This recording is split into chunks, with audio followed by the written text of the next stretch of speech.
Salut à toi, bienvenue sur Oya Archi. Sur cette chaîne, nous parlons de l'architecture, du design d'intérieur et de la conception sur Archicad. Alors si tu es nouveau ici, et si tu ne t'es pas encore abonné, je t'invite à t'abonner et à activer la cloche de notification pour ne pas manquer les prochaines vidéos. Alors, dans cette vidéo, nous allons faire la conception d'une piscine sur Archicad. La piscine aura une forme un peu particulière. Elle aura la forme d'une ellipse. Oui, une ellipse. Je vous invite donc à regarder la vidéo jusqu'à la fin parce que ce tuto sera riche en concepts et on va définir les concepts tout au long de la vidéo.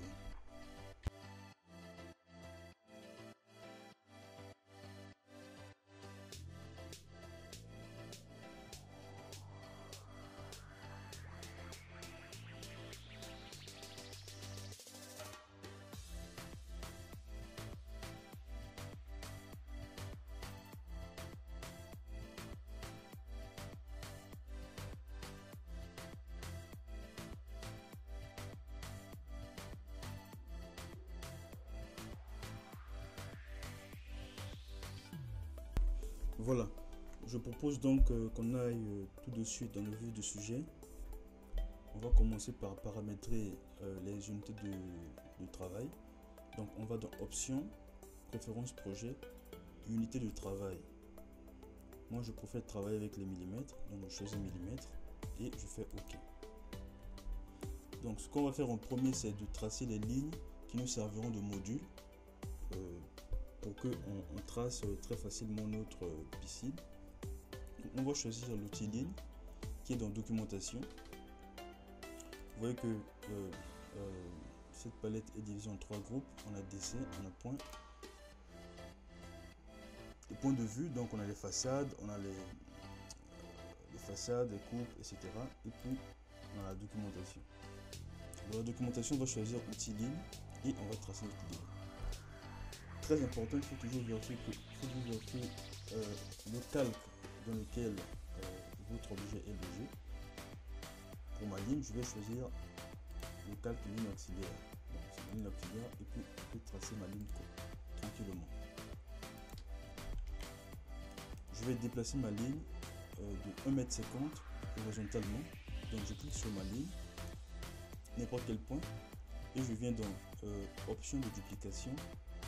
Je vais faire propagation. On me demande l'espacement. Je donne un espacement de 1,50 m. Donc vous voyez qu'ils sont 1000 parce qu'on avait choisi dans les options préférence du projet millimètres. Donc 1000, ça veut dire 1 mètre. Donc nous on va choisir 1500, ce qui fait 1,50 m et je fais OK. Je déplace ma ligne de 2,50 m comme cela. Je pense que ça va. Et puis on va aussi faire la même chose maintenant. Le déplacement va se faire verticalement. Donc je copie ma ligne, je fais Alt et je clique pour prendre les paramètres de l'objet. Ou bien on pourrait venir ici, prendre paramètres. Vous voyez que la combinaison de calque associée c'est Alt C, n'est-ce pas? Ou bien on fait justement Alt et puis on clique. Je trace ma ligne horizontale et je fais le déplacement vers le haut, donc verticalement. 2,50 m. Je clique sur ma ligne et je vais dans option de duplication. L'intervalle c'est toujours 1,50 m. Ça conserve les paramètres de ce qu'on avait, les paramètres de l'action précédente. Donc précédemment on avait déplacé nos lignes d'1,50 m. Donc ça garde les 1,50 m qu'on avait utilisé précédemment. Donc on fait juste OK et puis on déplace notre ligne verticalement 2,50 m. Voilà. Ce qu'on a obtenu, c'est une espèce de grille, telle que les carreaux sont de côté 1,50 m. Pour vérifier, on va dans mesure, l'outil mesure. La combinaison de calque c'est M. Donc on clique sur mesure et puis on va mesurer. On voit que le côté c'est 1,50 m, 1,50 m. Donc c'est un carré. Maintenant ces lignes nous servent seulement de module. On ne va pas les utiliser, on ne va pas par exemple les déplacer parce que elles doivent être figées. Donc en déplaçant nos objets dans notre espace de travail, ces lignes ne doivent pas être déplacées. Donc ce que je propose c'est de bloquer leur calque. Donc je sélectionne les lignes. Pour sélectionner toutes les lignes, on clique d'abord sur la ligne et on fait CTRL A. CTRL A. Comme ça, on sélectionne toutes les lignes qui sont dans notre espace de travail. On va dans les calques. Alors, ça ne sert même pas de sélectionner. Il fallait aller directement dans le calque 0002. Donc, on fait CTRL K pour ouvrir la fenêtre des calques. Ou bien, on va dans documentation, calque, et puis calque du modèle. Donc, il faut se rappeler que notre ligne était dans ligne auxiliaire. Notre ligne était dans le calque ligne auxiliaire. Donc, je clique sur la ligne auxiliaire et je clique ici, là où il y a un petit cadenas, pour bloquer notre ligne. Et puis je fais OK. Là maintenant, si je clique sur ma ligne, si j'essaie de déplacer la ligne ne se déplace pas. Si on prend le même objet, c'est-à-dire la ligne, qu'on place dans un autre calque, par exemple calque arbre, je trace ma ligne, n'est-ce pas? Je sélectionne tout. Sélectionner. Carré. On va choisir ça. Voilà. Je sélectionne tout. Quand j'essaie de déplacer, ce qui va se déplacer, c'est seulement ma ligne qui est dans le calque 003 arbre. Ces lignes étant sélectionnées mais ne se déplacent pas parce que ces lignes se trouvent dans un calque qui est bloqué. N'est-ce pas? Vous vous rappelez que on avait bloqué le calque ligne auxiliaire. Le calque ligne auxiliaire, vous voyez que le cadenas ici est fermé alors que pour les autres calques, le cadenas est ouvert. Donc c'est ce qui sert les calques. Les amis, je vous rappelle que pour maîtriser le logiciel Archicad, vous devez impérativement comprendre les calques. C'est la condition sine qua non. Donc sans les calques, vous ne pouvez même pas comprendre l'Archicad. J'ai fait une vidéo où j'explique, j'ai donné beaucoup d'informations sur les calques. Je vais mettre le lien de la vidéo juste en haut à droite, ici là, de votre écran. Regardez la vidéo. Allez regarder la vidéo. Vous allez apprendre beaucoup de choses. Voilà. On va maintenant définir l'origine de notre travail. J'attire votre attention sur ce point. Il y a un petit X qui est là. C'est l'origine des coordonnées. N'est-ce pas? L'origine des coordonnées de notre espace Archicad ici. C'est ce petit X. L'origine absolue de l'espace Archicad. Mais en travaillant, on peut définir une autre origine qui sera, elle, une origine relative. Donc relative par rapport à l'origine absolue. Pour définir un tel point, on va sur l'outil définir origine relative. Je clique sur l'origine et puis je peux définir un point quelconque autre que l'origine absolue de notre espace Archicad. Supposons que notre origine relative soit ce point. Alors on va choisir un point un peu peut-être là, oui. Je clique sur ce point et en cliquant sur ce point, attends, voilà, vous voyez que l'origine absolue devient grisée, n'est-ce pas? Avant, notre origine absolue avait une couleur un peu une couleur noire vive. Une fois qu'on a défini une autre origine, c'est-à-dire une origine relative, ça implique que l'origine absolue soit maintenant grisée. Pour annuler cette opération, on va cliquer deux fois sur origine relative. Donc en cliquant deux fois, vous voyez que notre origine relative disparaît et l'origine absolue prend le dessus. Donc ça reprend sa couleur noire vive. C'est très important d'expliquer ça. Ça pourra vous aider dans le travail, dans la pratique de votre conception sur Archicad.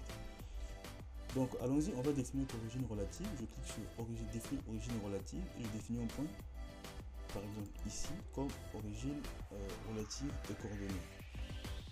Alors on va considérer un carré qui est construit à partir de deux petits carrés, donc de 1 m² de côté. On se place là par exemple. Et puis pour construire la première ellipse, on se déplace encore les deux carrés ici. Donc ce sera le sommet de notre ellipse. Alors pour faire le sommet, qu'est-ce qu'on peut faire? On peut mettre par exemple un point chaud, créer un point chaud. Là, voilà un point chaud.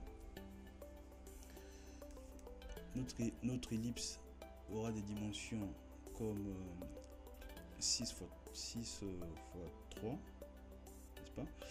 Alors 3, 3, 6 plutôt, 6 x 3, 8, donc 1 m 50. 6 donc 1, 2, centre, après encore 1, 2, centre, et voilà notre ellipse. Sera ici.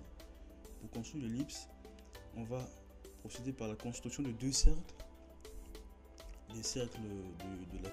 On va donc faire la même chose pour l'ellipse qui sera construite horizontalement. Donc, on se déplace de 2 à partir de ce point. Et puis, on va vers la droite de 2 carreaux. Là, on va définir un point qui sera l'origine ou bien le sommet de notre ellipse horizontale. On se déplace de 2 carreaux pour chercher le centre et encore de 2 carreaux pour chercher l'autre sommet. Puisque notre ellipse a des dimensions comme 6 x 3, donc on se déplace d'un carreau pour faire 1,50 m et d'un autre carreau pour 1,50 m. Là, on a les sommets de notre ellipse. L'ellipse sera construite à partir des cercles. Donc un cercle construit sur le petit axe et un autre cercle construit sur le grand axe. Donc on va prendre l'outil cercle. Le calque, ça peut se placer dans le calque arbre. C'est juste un tremplin. Après on va supprimer. Donc on dessine un premier cercle, le petit cercle. Donc vous voyez que le petit cercle est construit sur le petit axe et un deuxième cercle construit sur le grand axe. Remarque, les deux cercles ont le même centre, mais ont des diamètres ou bien des rayons différents. Donc notre ellipse sera construit. L'allure de notre ellipse sera un peu comme ça.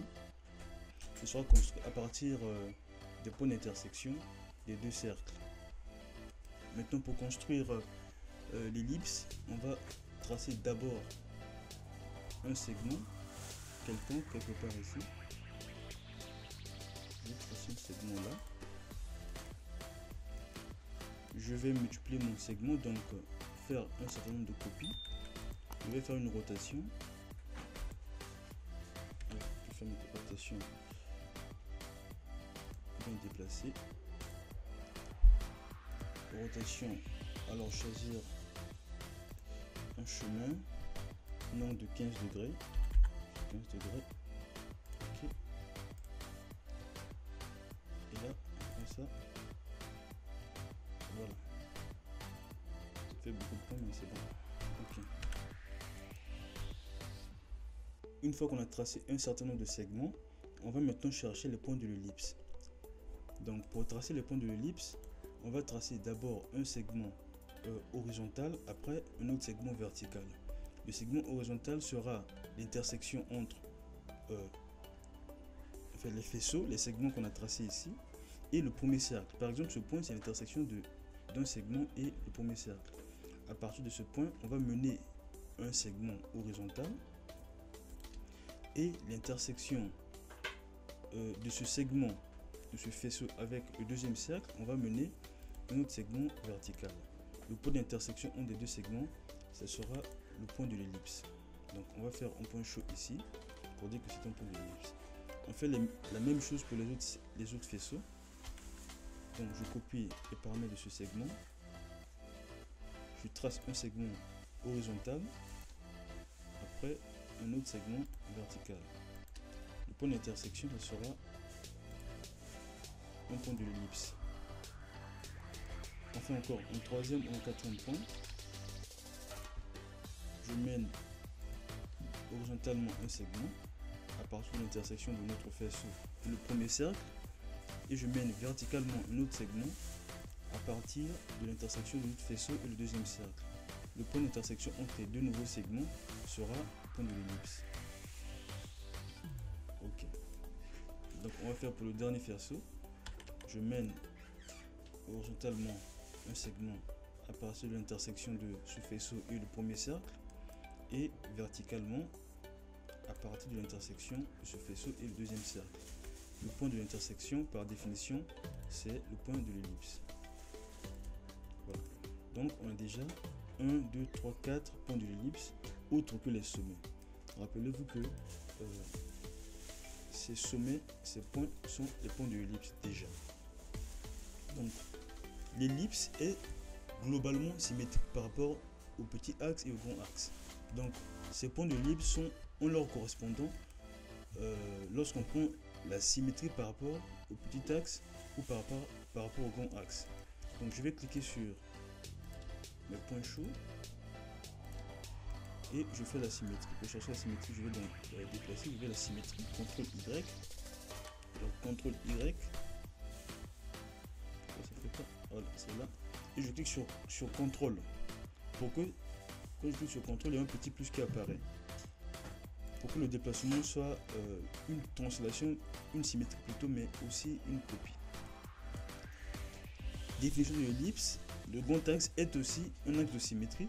Donc tous les points qui se trouvent à partir du demi-cercle en haut par rapport à l'axe des abscisses, n'est-ce pas, on leur correspondant symétriquement par rapport à cet axe. Donc on peut prendre aussi tous ces points et faire la symétrie. Donc CTRL Y et je clique sur CTRL pour faire la symétrie et hop, voilà. Donc ces points, on va dire la lueur de l'ellipse, ce sont les points de l'ellipse. Maintenant pour tracer la courbe, on va choisir l'outil spline ou encore la courbe de Bézier et on trace notre ellipse.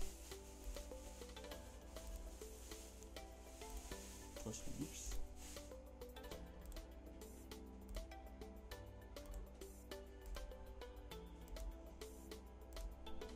Voilà. Voilà. Voilà. Voilà. Et voilà. Voilà donc la lueur de notre ellipse, qui est construite donc à partir des cercles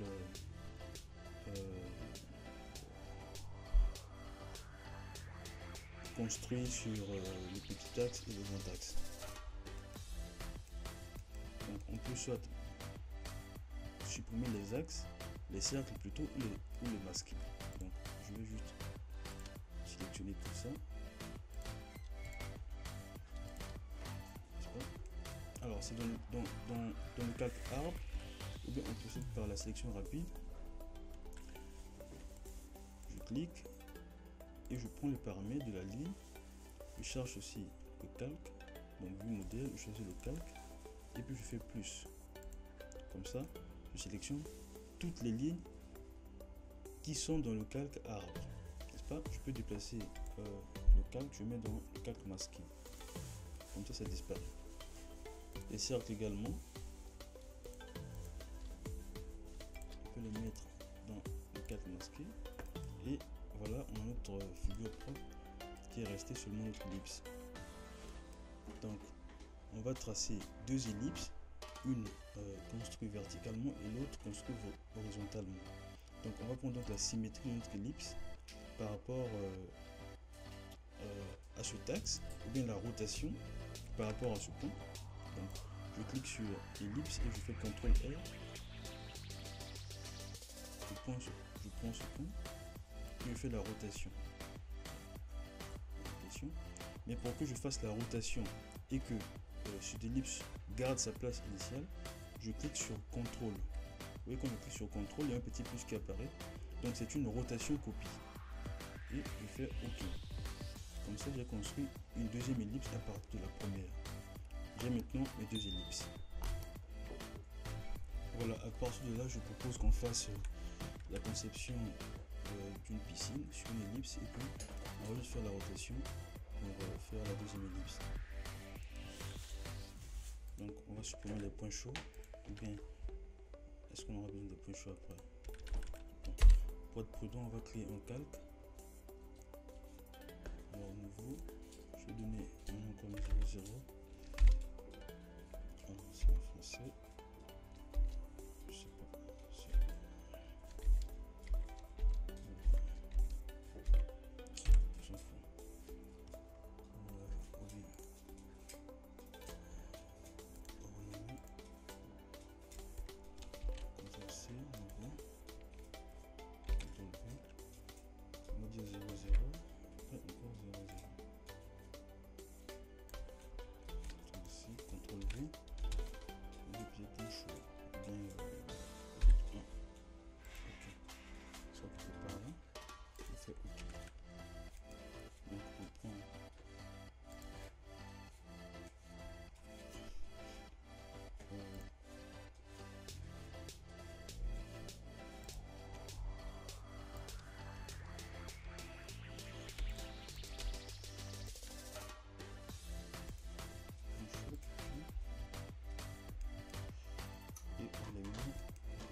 donc tracer notre ellipse.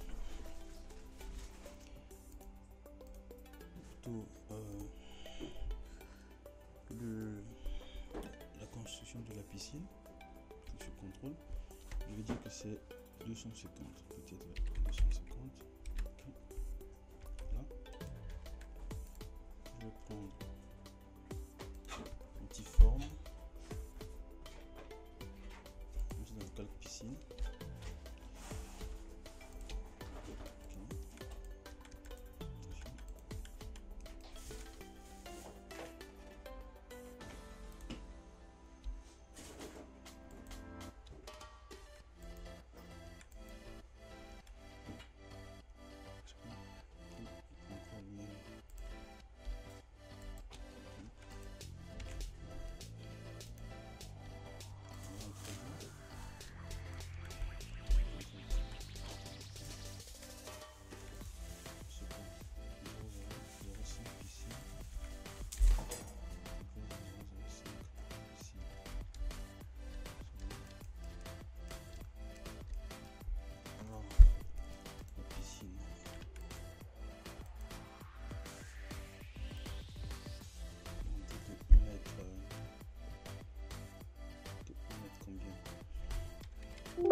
De 1,50 m, n'est-ce pas? 1500. Ok. Et je vais également 1,50 m également. 1500 aussi. Ok. Je prends les deux. Je fais l'opération booléenne soustraction et je clique sur la première.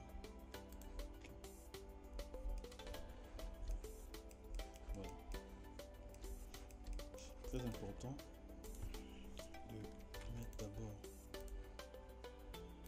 donner un carrelage sans bleu comme ça. Lorsqu'on va faire l'opération booléenne, attention,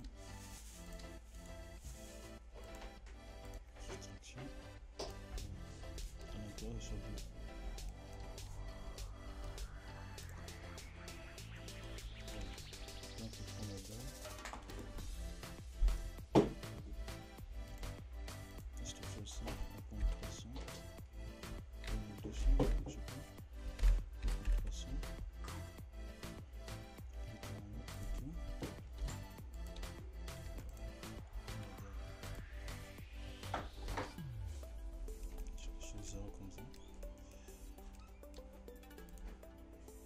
Et juste là, c'est un peu, est-ce que c'est possible?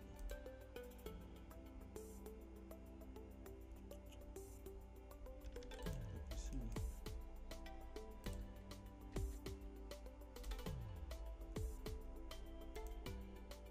Déplacer alors 250.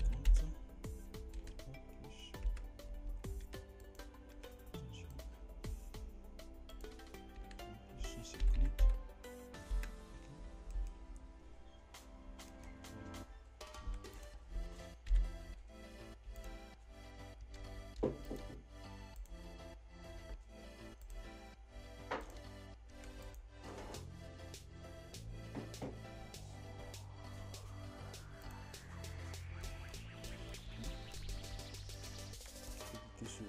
SHIFT, on pense que l'intérieur est supprimer.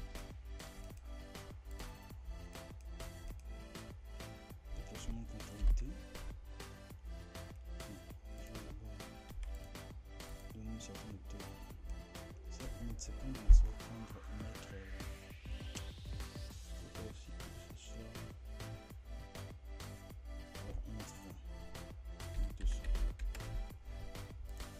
Attention.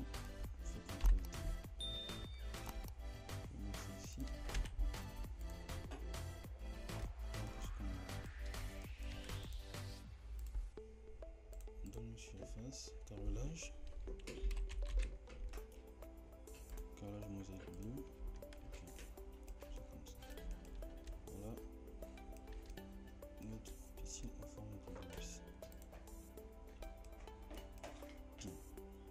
ce qu'il est, c'est que il faut tracer encore. Alors, je vais prendre l'outil de notation.